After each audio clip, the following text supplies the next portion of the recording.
To delete fingerprints from memory, press and hold the fingerprint pad until the light flashes red.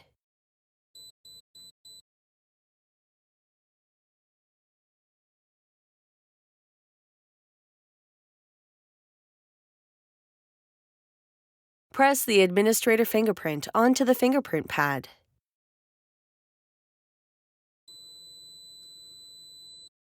If the lock has been successfully reset, the light will display red, followed by a long beep.